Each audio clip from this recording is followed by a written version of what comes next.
இன்றைய நவீன உலகில் நாம் முழுவதுமாக மின்காந்த கதிர்வீச்சால் சூழப்பட்டுள்ளோம். ஆனால் நீங்கள் எப்போதாவது மின்காந்த அலையின் இயற்பியல் கோட்பாட்டை யோசித்ததுண்டா? மிகப்பெரிய விஞ்ஞானியான ஹெயின்ரிச் ஹெர்ட்ஸ் முதலில் மின்காந்த அலைகளை ஒலிபரப்பி அவற்றை கண்டறிந்த முதல் மனிதர். அவரது பிரபலமான பரிசோதனையில் 2 உலோக கம்பிகளின் முனைகளுக்கு உயர் மின்னோட்டம் செலுத்தப்பட்டபோது அவற்றுக்கிடையில் ஒரு ஸ்பார்க் உருவானது. இந்த மின்னிருச்சியின் விளைவாக மின்காந்த அலைகள் வெளியேற்றப்பட்டன. அவை காற்றின் வழியாக பயணித்து 1 மீட்டருக்கு அதிக தூரத்தில் உள்ள ஒரு உலோக குவியலில் மற்றொரு மின்னிருச்சியை உருவாக்கின. அந்த இடைவெளியில் ஒரு லெட் விளக்கு வைத்திருந்தால் அது உணர்ந்திருக்கும். இதன் மூலம் மின்காந்த அலைகள் எப்படி பரவுகின்றன என்பதற்கான தெளிவான சான்று கிடைத்தது. ஆனால் ஹெர்ட்ஸிற்கு முன்பு மாபெரும் கணிதவியலாளர் ஜேம்ஸ் கிளார்க் மேக்ஸ்வெல் ஏற்கனவே 4 கணித சமன்பாடுகள் மூலம் மின்காந்த அலைகளின் அடிப்படை கோட்பாடுகளை உருவாக்கியிருந்தார். இருப்பினும் இந்த சமன்பாடுகளும் ஹெர்ட்ஸின் பரிசோதனையும் ஒரு முக்கியமான கேள்வியை எழுப்பின. மின்காந்த புலங்கள் எப்படி கம்பிகளில் இருந்து பிரிந்து வெளி இடத்திலே பயணிக்க முடிகிறது? மேலும் குறிப்பாக நாம் பார்க்க வேண்டியது ஒரு மின்காந்த அலை என்பது ஒரு இடத்திலிருந்து இன்னொரு இடத்திற்கு நகருமே தவிர இது ஒரு ஃப்ளக்சுவேட்டிங் அலை அல்ல. இப்பொழுது இதை நேர்த்தியாக ஆராய்வோம். ஒரு மின்னேற்றம் எலக்ட்ரிக் சார்ஜ் நிலையான வேகத்தில் நகர்ந்து கொண்டிருக்கிறது என்று வைத்துக்கொள்வோம். அதன் சுற்றியுள்ள மின்புலம் காட்டப்பட்டிருக்கிறது. இப்போது ஒரு நொடிக்கு சிறிதளவு குறைவான நேரத்திற்கு அது தன் வேகத்தை அதிகரிக்கிறது. அதன் பிறகு அது ஒரு புதிய நிலையான அதிகரித்த வேகத்தில் தொடர்ந்து நகர்ந்து கொண்டிருக்கிறது. இங்கு நாம் புரிந்து கொள்ள வேண்டியது அந்த துரிதத்தின் விளைவாக மின்புலத்தில் ஏற்படும் மாற்றம் என்ன? அதிசயமான விஷயம் என்னவெனில் பிறப்பிக்கப்படும் மின்காந்த அலை ஆனது ஒளியின் வேகத்திலேயே பயணிக்கிறது. அதேபோல் மின்னேற்றத்தின் வேக மாற்றம் உடனடியாக முழு மின்புலத்திற்கும் தெரியாது. பக்கத்தில் இருக்கும் புலம் அதை பற்றிய தகவலை உடனே பெறும்.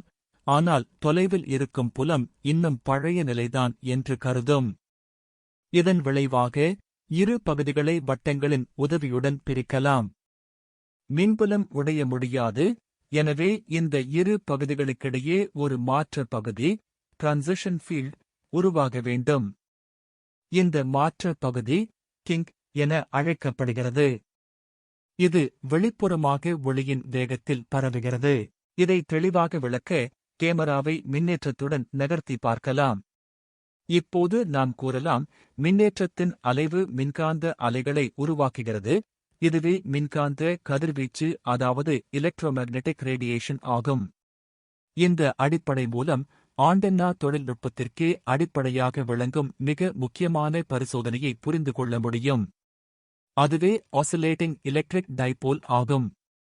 சுவாரஸ்யமான விஷயம் என்னவெனில், இந்த ஆசிலேட்டிங் எலக்ட்ரிக் டைபோல் ஒரு முற்றிலும் சைன் வேவ்க்கு ஏற்ப மின்காந்த கதிர்வீச்சை உருவாக்குகிறது. இதை எவ்வாறு நிகழும் என்பதை பார்ப்போம். மின்காந்த கோட்பாட்டில் நுழைவதற்கு முன் வேகம் மற்றும் ஆர்முடுகள் எவ்வாறு மாறுகின்றன என்பதை புரிந்து கொள்ள வேண்டும். இந்த நிகழ்வில் இரு முனைகளிலும் வேகம் 0 ஆகஸ்ட் இருக்க வேண்டும். மேலும் நடுப்பகுதியில் வேகம் அதிகபட்சமாக இருக்கும். இதன் பொருள் இது ஒரு தொடர்ச்சியான ஆர்முடுகல் மற்றும் அமர்முடுகலை கொண்டிருக்கும். இப்போது மின்னேற்றங்கள் அதிக தூரங்களில் இருந்தபோது வேகம் 0 ஆனால் ஆர்முடுகல் அதிகபட்சமாக இருக்கும். இதனை இலகுவாக புரிந்து கொள்ள ஒரே ஒரு மின்புல கோட்டை மட்டும் ஆராயலாம். அலைவு காலம் t எனின் t8 நேரத்தில் மின்புல கோட்டின் உருவம் மாறியிருப்பதை கவனிப்போம். இந்த மாற்றத்திற்கு காரணம் இந்த நேர இடைவெளியில் ஆர்முடுகல் அதிகமாக இருக்கிறது. முன்பு பார்த்ததைப் போல் மின்னேற்றத்தின் ஆர்முடுகல் அல்லது அமர்முடுகல் கிங்க் எனப்படும் மாற்றங்களை உருவாக்கும். இந்த குறுகிய நேர இடைவெளியில் மின்னேற்றத்தின் ஆர்முடுகல் காரணமாக பழைய மின்புலம் புதிய நிலைக்கு உடனடியாக பழக முடியாது. இதனால் மாற்றம் தொடர்கிறது. 2 மின்னேற்றங்கள் மையப் பகுதியில் சந்திக்கும் போது மாறிய புலங்களும் இங்கே இணைகின்றன. அதன் பிறகு அவை பிரிந்து இங்கே காணப்படுகிறது போல பரவுகின்றன. இந்த கதிர்வீச்சு ஒளியின் வேகத்தில் பயணிக்கிறது. மின்புலத்தின் இன்டென்சிட்டி மாற்றங்களை நீளத்தின் அடிப்படையில் வரைந்தால் இந்த கதிர்வீச்சு முற்றிலும் சைன் வேவ் வடிவில் இருப்பதை காணலாம். இதில் முக்கியமான விஷயம் என்னவெனில், இந்த மாறும் மின்புலம் தன்னிச்சையாக அதற்கு நேர்மாறாக ஒரு மாறும் காந்த புலத்தை உருவாக்கும். இப்போது இந்த கோட்பாடு ஆண்டென்னாவில் எப்படி செயல்படுகிறது என்பதை பார்ப்போம். ஒரு உலோகக் கம்பிக்கு மாறும் மின்னழுத்தம் வழங்கப்படும். இது எலக்ட்ரான்களை ஒரு முனையில் இருந்து மறுமுனை நோக்கி நகர்த்தி நேர்மறை மற்றும் எதிர்மறை மின்னேற்றங்களை உருவாக்கும். மின்னழுத்தத்தின் தொடர்ச்சியான மாற்றத்தால் இந்த மின்னேற்றங்கள் கம்பிக்குள் முன்னும் பின்னுமாக அசையும். இந்த எளிய அமைப்பு டைபோல் ஆண்டென்னா என அழைக்கப்படுகிறது. இந்த ஆண்டென்னா முந்தைய பகுதியில் கண்டுபிடித்த மின்காந்த கதிர்வீச்சை உருவாக்கும். இந்த நிலையில் ஆண்டென்னா ஒரு ஒளிபரப்பி டிரான்ஸ்மிட்டர் ஆகஸ்ட் செயல்படும். வழங்கப்பட்ட மின்னழுத்தத்தின் அதிர்வெண் எவ்வளவோ அதே அதிர்வெண்ணில் கதிர்வீச்சு உருவாகும். செயல்பாட்டை மாற்றினால் அதே ஆண்டென்னா ஒரு கதிர்வீச்சை பெறும் ரிசீவர் ஆகஸ்ட் மாறும். மின்காந்த அலைகள் ஆண்டென்னாவை தாக்கும்போது அலைகளின் மாறும் மின்புலங்கள் ஆண்டென்னாவின் முனைகளில் நேர்மறை மற்றும் எதிர்மறை மின்னேற்றங்களை உருவாக்கும். இவ்வாறு உருவாகும் மாறும் மின்னேற்றம் மாறும் மின்னழுத்த அலைகளை அதாவது வோல்டேஜ் சிக்னலை உருவாக்கும். ஆண்டென்னாவின் சரியான ஒளிபரப்பு மற்றும் பெறல் செயல்பட 2 முக்கிய வடிவமைப்பு கொள்கைகள் உள்ளன. ஒன்று, ஆண்டென்னாவின் நீளம் அதிர்வெண்ணின் அரை அலைநீளமாக இருக்க வேண்டும். மிக முக்கியமான மற்றொரு கொள்கை இம்பிடன்ஸ் பொருத்தம், அதாவது இம்பெடன்ஸ் மேட்சிங். இது சரியாக இருந்தால் ஆண்டென்னா அதிக திறனுடன் அலைகளை ஒளிபரப்பும்.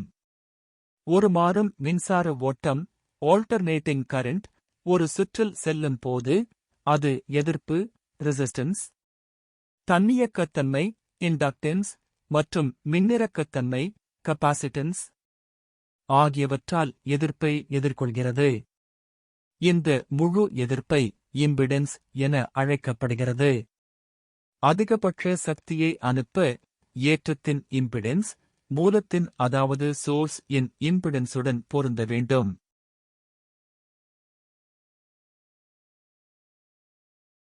ஆண்டென்னா அமைப்பிலும் இதே போன்ற ஒரு இம்பிடன்ஸ் சமநிலை தேவைப்படுகிறது. ஆண்டென்னா உயர் அதிர்வெண் சிக்னல்களில் செயல்படும் என்பதால் ஒளிபரப்பு சமிக்ஞை டிரான்ஸ்மிஷன் லைன் இம்பிடன்ஸும் முக்கியமான பாதிப்பை ஏற்படுத்தும். அதனால் அதிகபட்ச சக்தி பரிமாற்றம் பெற ஆண்டென்னாவின் இம்பிடன்ஸ் மூல ஆதாரத்திற்கும் மற்றும் ஒளிபரப்பு கோடுகளுக்கும் டிரான்ஸ்மிஷன் லைன் பொருந்த வேண்டும். இம்பிடன்ஸ் பொருந்தவில்லை என்றால் சில சக்தி வெளியில் ஒளிபரப்புவதற்கு பதிலாக மீண்டும் மூலத்திற்கு திரும்பிச் செல்லும். இதனால் செயல்திறன் குறையும். இலவச வெளியில் ஃப்ரீ ஸ்பேஸ் உள்ள இம்பிடன்ஸ் மதிப்பு 377 ஓம்கள். இந்த முக்கியமான பொறியியல் கொள்கையை இந்த வீடியோவிலிருந்து தெளிவாக புரிந்து கொண்டிருக்கலாம் என்று நம்புகிறோம்.